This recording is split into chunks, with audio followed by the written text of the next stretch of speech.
Page 6, Melody. In this lesson, we're introducing you to the key of D major. D major has two sharps. You see them at the beginning there, the two sharps and the stabs.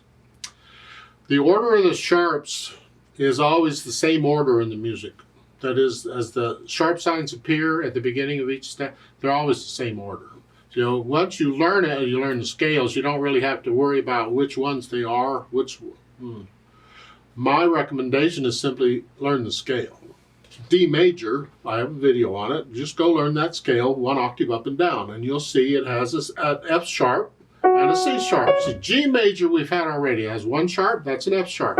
F sharp's always the first sharp in a key signature, and the second one is always the C sharp. So you're just going from D to D, except you got an F sharp and a C sharp. That's all. So learn the scale. It'll help you. Now let's go through the routine for learning a piece of music. It's a routine. You'll come up with your own. This is the one I use. I look it over. It's 2 lines long. Treble, bass, clef. 2 sharps in the key signature. It's key of D major, so I'm doing the D major scale. 4/4 time signature. I'll take it one hand at a time because both hands are kind of busy here. So the right hand, they want 3rd finger on the F sharp. That puts us in this position. Now, as far as the hand position goes, the black key is part of the hand position. The F sharp, that is the hand. It's not here, because in the past, it would be here and you just move it when you needed it. But when it's in the key signature, it becomes part of the hand position. So it's here. These are the notes.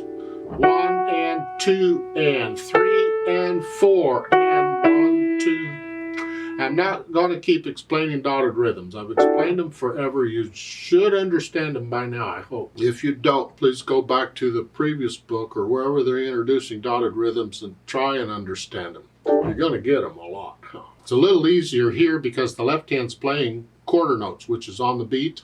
So you can see how the notes line up between the stabs, where there's a quarter note in the left hand here, and then the quarter note, the left hand plays another one, and then the right hand plays, and then they play together again.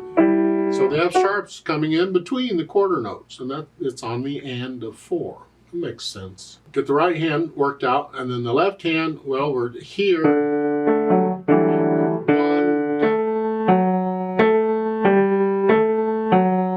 Now you have to come down for the C sharp. Just the little finger comes down temporarily.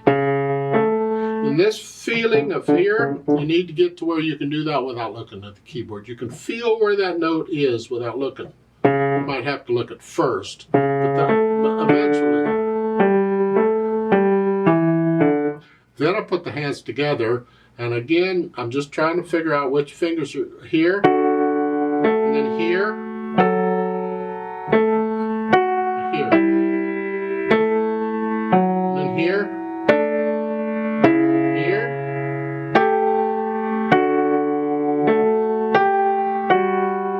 That sounds wonderful. So I work out the hands together and then go back through it however many times I need to and slowly work out the hesitations so it is a steady beat or a steady pulse through the whole thing. Keep it as slow as you need to go, it doesn't matter, but no hesitations. Then I think about the articulation, and this is very connected. See the slur line? We're going to connect. Lift up, like taking a breath. In the left hand, I suggest you connect it all.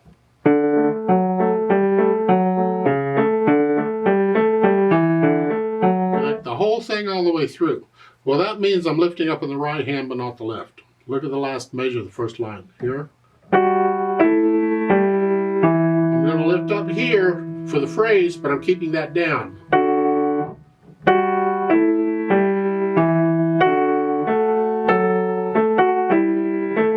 Once I have the articulation down, then I think about the dynamics. P, piano is soft.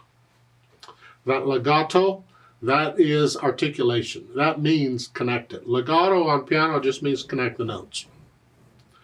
Well, the slur lines are taking you to do that. Phrase markings, whatever they're calling them, that tells you to connect them.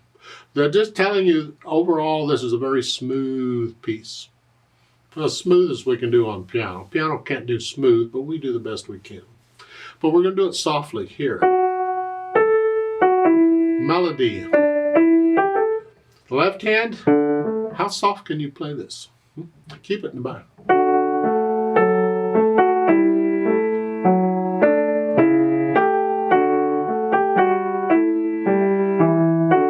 And then they add the speed, andantino. They say andantino is slowly. I disagree. Andantino, I don't even like andantino. Andantino is close to andante.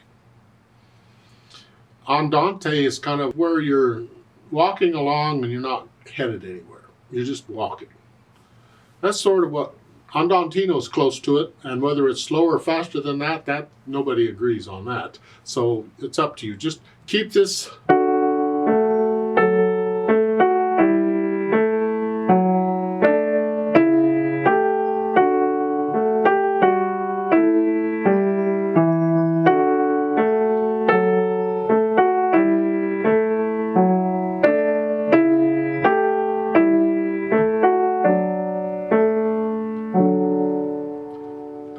RIT at the end, retardando, means slow down. Just 1, 2, 3, 4.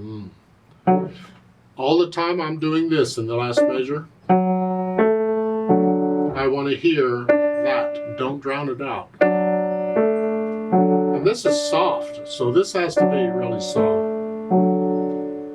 It's really important that once you get past the mechanics and you start feeling the music. Remember the natural accents? 1, 2, 3, 4. 1, 2. Feel the natural accents and just get into it and feel the music. Can you?